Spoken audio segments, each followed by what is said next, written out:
ভারতের ওপর নিষেধাজ্ঞা, কোটি ডলারের বাণিজ্যে ধস। এবং সর্বশেষ জানাবো, আওয়ামী লীগকেও পদভ্রষ্ট করেছেন শেখ হাসিনা। এতক্ষণ শুনছিলেন সংবাদ শিরোনাম, এবার বিস্তারিত। ভারতের ওপর নিষেধাজ্ঞা, কোটি ডলারের বাণিজ্যে ধস। ভারতের প্রধানমন্ত্রী নরেন্দ্র মোদীর একের পর এক কৌশল এখন ভেস্তে যাচ্ছে বাংলাদেশের বিচক্ষণ কূটনৈতিক পদক্ষেপে। বাংলাদেশের প্রধান উপদেষ্টা অধ্যাপক ডক্টর মোহাম্মদ ইউনূসের নেতৃত্বে দেশটি আজ কঠিন সময়েও দেখাচ্ছে দৃঢ়তা এবং আত্মনির্ভরতার দৃষ্টান্ত। যে বাংলাদেশকে মোদী সরকার দুর্বল প্রতিবেশী ভেবে বিভিন্নভাবে চাপে রাখতে চেয়েছিল, সেই বাংলাদেশ এখন মোদীর চালগুলোকে পাল্টা ফাঁদে ফেলছে। সম্প্রতি ভারতের একতরফাভাবে ট্রান্সশিপমেন্ট সুবিধা বাতিল করা ছিল সেই চেষ্টার একটি অংশ। ভারতীয় পররাষ্ট্র মন্ত্রণালয় বলেছিল, বন্দর ব্যবস্থাপনায় চাপ বেড়ে যাওয়ার কারণে এই সিদ্ধান্ত। তবে বিশেষজ্ঞরা বলছেন, বাংলাদেশের প্রতি চাপ সৃষ্টি করাই ছিল মূল উদ্দেশ্য। কিন্তু মোদীর সেই চাল এবার বুমেরাং হয়ে ফিরেছে। পাল্টা জবাব দিয়েছে বাংলাদেশ, চুপচাপ নয় বরং পরিকল্পিত কৌশলে।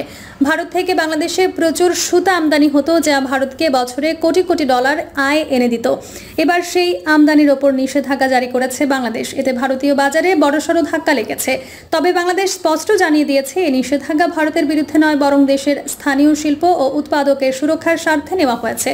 এই নিষেধাজ্ঞার ফলে ভারতীয় বস্ত্র খাত, বিশেষ করে পশ্চিমবঙ্গ, হঠাৎ করে বাণিজ্যিক বিপর্যয়ের মুখে পড়েছে। ব্যবসায়ীরা প্রকাশ্যে ক্ষোভ জানিয়েছেন মোদী সরকারের সিদ্ধান্তের বিরুদ্ধে। 5 আগস্ট বাংলাদেশের রাজনৈতিক পরিস্থিতিকে অজুহাত দেখিয়ে ভারত বাংলাদেশের নাগরিকদের ভিসা দেওয়া বন্ধ করে দেয়। এর প্রভাব পড়ে কলকাতা সহ ভারতের প্রধান শহরগুলোয়। হোটেল, মোটেল, হাসপাতাল সবই যেন পর্যটক শূন্য মরুভূমি।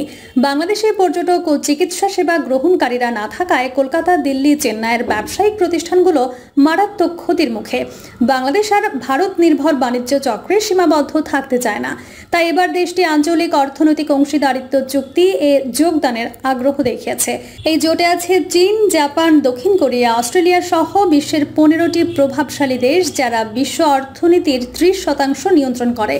বিশ্লেষকদের মতে এই পদক্ষেপগুলো বাংলাদেশের বৈশ্বিক বাণিজ্য কৌশলের একটি গুরুত্বপূর্ণ মোড় এবং চীনের পক্ষ থেকেও এই উদ্যোগে রয়েছে নীরব সমর্থন। বাংলাদেশ আজ আর নীরব দর্শক নয়, আন্তর্জাতিক মঞ্চে দেশটি নিজের অবস্থান দৃঢ়ভাবে জানিয়ে দিচ্ছে। অধ্যাপক ডক্টর ইউনূসের নেতৃত্বে নেওয়া প্রতিটি সিদ্ধান্তই প্রমাণ করছে বাংলাদেশ আজ আত্মবিশ্বাসী, দৃঢ়চেতা এবং আন্তর্জাতিক রাজনীতির খেলায় একজন সচেতন, কুশলী খেলোয়াড়।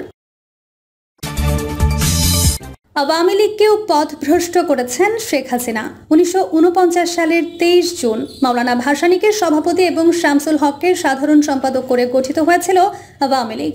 তখন শেখ মুজিবুর রহমান জেলে ছিলেন এবং তাকে করা হয়েছিল দলের যুগ্ম সম্পাদক। পরবর্তী সময়ে শামসুল হক অপ্রকৃতিস্থ হয়ে যাওয়ায় শেখ মুজিবুর রহমানকে দলের সাধারণ সম্পাদক করা হয়। অতএব জন্মলগ্ন থেকে আওয়ামী লীগ এদেশের শ্রমজীবী, কৃষক, শ্রমিক ও জনগণের রাজনৈতিক দল হিসেবেই পরিগণিত হয়ে উঠেছিল। 1954 সালের মার্চে অনুষ্ঠিত পূর্ব বাংলার সংসদীয় নির্বাচনে যুক্তফ্রন্ট ভূমিধস বিজয় অর্জন করেছিল। যুক্তফ্রন্টের সবচেয়ে বড় শরিক ছিল আওয়ামী লীগ। 1966 সালে শেখ মুজিবুর রহমান 6 দফা ঘোষণার 3 বছরের মধ্যেই 1969 সালের গণ অভ্যুত্থানের পথ ধরে আওয়ামী লীগ পরিণত হয়েছিল তদানীন্তন পূর্ব পাকিস্তানের জনগণের স্বাধিকার এবং স্বাধীনতার সংগ্রামের পতাকাবাহী সর্ববৃহৎ রাজনৈতিক প্ল্যাটফর্মে। 1970 সালের নির্বাচনে ভূমিধস বিজয় আওয়ামী লীগকে বসিয়ে দিয়েছিল স্বাধীনতার সংগ্রামের একক নেতৃত্বের আসনে। বঙ্গবন্ধুকে ম্যান্ডেট দিয়েছিল পূর্ব পাকিস্তানের জনগণের একক মুখপাত্র হিসেবে ভূমিকা পালনে। তবে 1971 সালের 1 মার্চ যখন স্বাধীনতার সংগ্রাম শুরু হয়েছিল, তখন আওয়ামী লীগ এবং ছাত্রলীগের ওপরে দায়িত্ব বর্তেছিল বাংলাদেশের স্বাধীনতা ঘোষণার। 1971 সালের 2 মার্চ ঢাকা বিশ্ববিদ্যালয়ের স্বাধীনতার প্রথম পতাকা উত্তোলিত হয়েছিল ছাত্রলীগের আসম আব্দুর রবের হাতেই। পরদিন ঢাকার পল্টন ময়দানে ঘোষিত হয়েছিল বাংলাদেশের স্বাধীনতার ইশতেহার ছাত্রলীগের সাধারণ সম্পাদক শাহজাহান সিরাজের কণ্ঠে। 26 মার্চ সশস্ত্র মুক্তিযুদ্ধ শুরু হওয়ার পর 1971 সালের 10 এপ্রিল আওয়ামী লীগের সাধারণ সম্পাদক তাজউদ্দিন আহমেদের ভাষণে গঠিত হয়েছিল স্বাধীন বাংলাদেশের প্রথম সরকার। রাষ্ট্রপতি ঘোষিত হয়েছিল বঙ্গবন্ধু। তাজউদ্দিন ঘোষিত স্বাধীনতার ঘোষণাপত্রে স্বাধীন বাংলাদেশ রাষ্ট্রের 3টি মূলনীতি ঘোষণা হয়েছিল: গণতন্ত্র, সমাজতন্ত্র ও ধর্মনিরপেক্ষতা, যার ভিত্তিতে 1971 সালের 16 ডিসেম্বরের বিজয় লগ্নে যাত্রা শুরু হয়েছিল মুক্তিযুদ্ধে বিজয়ী স্বাধীন বাংলাদেশ রাষ্ট্রের। বাংলাদেশের ইতিহাসের এই স্বর্ণ অধ্যায়ে আওয়ামী লীগের অনন্য অবস্থানকে যারা অস্বীকার করবে, তারা চিরকাল চিহ্নিত হবে স্বাধীনতা বিরোধী খলনায়ক হিসেবে। মাওলানা ভাসানী 1957 সালে আওয়ামী লীগ পরিত্যাগ করলেও ভারতে গঠিত মুক্তিযুদ্ধের উপদেষ্টা পরিষদের প্রধান উপদেষ্টা ছিলেন তিনি। তাজউদ্দিন ছিলেন উপদেষ্টা পরিষদের সদস্য সচিব। স্বাধীন বাংলাদেশে ভাসানী এবং বঙ্গবন্ধুর রাজনীতি ভিন্ন পথে মোড় নিলেও বক্ষমান কলামে তা আমার বিবেচ্য নয়। আমি আলোচনা করতে চাই 2024 সালের 5 আগস্ট ঐতিহাসিক গণ অভ্যুত্থানে ক্ষমতা থেকে বিতাড়িত স্বৈরশাসক হাসিনা প্রসঙ্গে। এহেন জনমানুষের রাজনৈতিক দল আওয়ামী লীগকে কিভাবে ক্রোনি ক্যাপিটালিজম, চৌর্যতন্ত্র এবং অলিগার্কিতে রূপান্তরিত করায় দেশের জনগণ কর্তৃক ঘৃণিত লুটেরা এবং দুর্নীতিবাজ হিসেবে ক্ষমতা থেকে বিতাড়িত হয়ে প্রাণ ভয়ে ভারতে পালিয়ে গেলেন। 1975 সালে সপরিবারে বঙ্গবন্ধু হত্যার পর হাসিনা ভারতে আশ্রয় লাভ করেন। 1981 সালের 17 এপ্রিল আওয়ামী লীগের সভাপতি হিসেবে বাংলাদেশে ফেরত আসার পর 1996 সাল পর্যন্ত অত্যন্ত বিপদসংকুল 1.5 দশকে বিরোধী দলের নেত্রী হিসেবে তিনি আওয়ামী লীগকে আবার ক্ষমতাসীন করায় সফল হন। 1996 সালে নির্বাচনে আওয়ামী লীগ সবচেয়ে বেশি আসনে জয়ী হলেও ক্ষীণ সংখ্যাগরিষ্ঠতা নিয়ে 2001 সাল পর্যন্ত হাসিনাকে শাসন চালাতে হওয়ায় তার একনায়কতান্ত্রিক মানসিকতা জনগণের কাছে ধরা পড়েনি। বরং 1996 থেকে 2001 মেয়াদের আওয়ামী লীগ সরকারের দুর্নীতি তত্ত্বাবধায়ক সরকারের অধীনে পরিচালিত 2001 সালের নির্বাচনে আওয়ামী লীগের নির্বাচনী বিপর্যয় ডেকে আনে। কিন্তু 2008 সালে নির্বাচনে আওয়ামী লীগের নেতৃত্বাধীন মহাজোট ভূমিধস বিজয় অর্জন করায় হাসিনা আজীবন ক্ষমতা কুক্ষিগত করার সর্বনাশা পথে পা বাড়ান। 15.5 বছর ছিল দেশে দুর্নীতি, পুঁজি লণ্ঠন এবং পুঁজি পাচারের মহোৎসব কাল।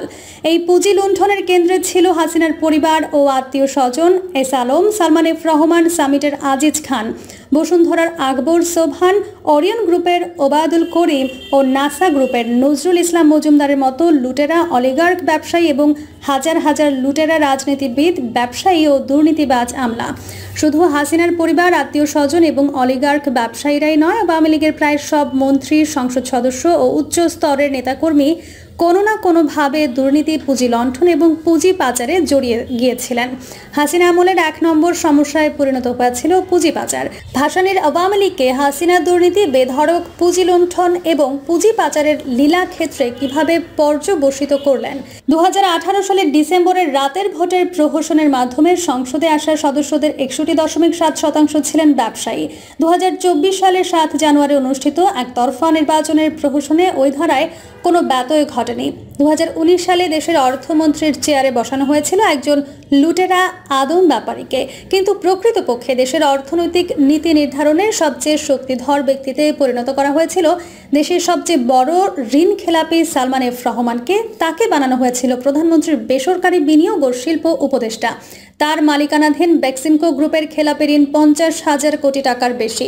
চট্টগ্রামের কুখ্যাত এস আলমকে দেশের 7টি ব্যাংকের ওপর একক নিয়ন্ত্রণ স্থাপনের ব্যবস্থা করা হয়েছিল, যার দ্বিতীয় নজির বিশ্বের আর কোথাও খুঁজে পাওয়া যাবে না।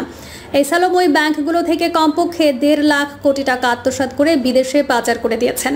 2024 সালের 29 আগস্ট অন্তর্বর্তী সরকার ডক্টর দেবপ্রিয় ভট্টাচার্যের নেতৃত্বে 12 সদস্যের যে শ্বেতপত্র প্রণয়ন কমিটি গঠন করেছিল, তারা 1 ডিসেম্বর শ্বেতপত্রটির খসড়া প্রতিবেদন জমা দিয়েছে। শ্বেতপত্র কমিটির গবেষণায় উঠে এসেছে স্বৈরশাসক হাসিনার 15.5 বছরের লুটপাট তন্ত্রের মাধ্যমে প্রতি বছর গড়ে $16 বিলিয়ন হিসেবে মোট $234 বিলিয়ন লুণ্ঠিত হয়ে দেশ থেকে বিদেশে পাচার হয়ে গেছে। সবচেয়ে বেশি লুণ্ঠনের শিকার হয়েছে ব্যাংকিং ও ফাইন্যান্সিয়াল খাত, তারপর জ্বালানি এবং বিদ্যুৎ খাত, তারপর ভৌত অবকাঠামো খাত এবং এরপর তথ্য প্রযুক্তি খাত। সংযুক্ত আরব আমিরাত, কানাডা, মার্কিন যুক্তরাষ্ট্র, যুক্তরাজ্য, সিঙ্গাপুর, মালয়েশিয়া, হংকং, ভারত এবং কয়েকটি ট্যাক্স হেভেন দেশের সবচেয়ে বেশি অর্থ পাচার হয়েছে। হাসিনা কিভাবে জনগণের রাজনৈতিক দল আওয়ামী লীগকে এরকম একটি ক্রোনি ক্যাপিটালিজমের লুটপাটের হাতিয়ারে পরিণত করতে পারলেন? আসলে 2009 সালে ক্ষমতাসীন হওয়ার পর ক্রমেই হাসিনা নিজেকে একজন অপ্রতিদ্বন্দ্বী একনায়কের আসনে অধিষ্ঠিত করে ফেলেছিলেন। যেন তিনি সব জানতা, সব সিদ্ধান্ত তারই, অন্য কারো ভিন্ন মত প্রকাশের অধিকার নেই। আওয়ামী লীগের সিনিয়র নেতাদের একে একে তিনি ক্ষমতার কেন্দ্রবিন্দু থেকে ছুঁড়ে ফেলে দিয়েছিলেন। 2018 এবং 2024 সালে নির্বাচনের পর গঠিত মন্ত্রিসভায় একজন মন্ত্রীকেও খুঁজে পাওয়া যাবে না যারা হাসিনার কোনো সিদ্ধান্তের বিরোধিতা করতে পারেন। কোনো মন্ত্রী, সংসদ সদস্য কিংবা আওয়ামী লীগের সিনিয়র নেতারা দলের নীতি নির্ধারণী অবস্থানে ছিলেন না। প্রয়াত মতিয়া চৌধুরী, আসাদুজ্জামান নূর, সাবের হোসেন চৌধুরী, সিমেন হোসেন রিমি, ডক্টর সেলিনা হায়াত আইভি, এম এ মান্নান, তাদের কারো গায়ে দুর্নীতির আঁচড় না লাগা সত্ত্বেও হাসিনার পতনের পর ওই লেবাস তো এখন সবার গায়ে লেগে গেল। আমার মনে হচ্ছে সাধারণ জনগণের মতো তারাও ধরে নিয়েছিলেন যে পরপর 3টি নির্বাচনী প্রহসন সফলভাবে মঞ্চস্থ করা সত্ত্বেও ভারতের সমর্থনে যেহেতু হাসিনা ক্ষমতাসীন থেকে গেছেন, তাই তার জীবদ্দশায় এদেশের সরকার পরিবর্তনের সম্ভাবনা নেই। প্রিয় দর্শক, এই ছিল এখনকার সর্বশেষ সংবাদ। আপডেট সব সংবাদ পেতে চ্যানেলটি সাবস্ক্রাইব করে বেল আইকনটি ক্লিক করে রাখুন।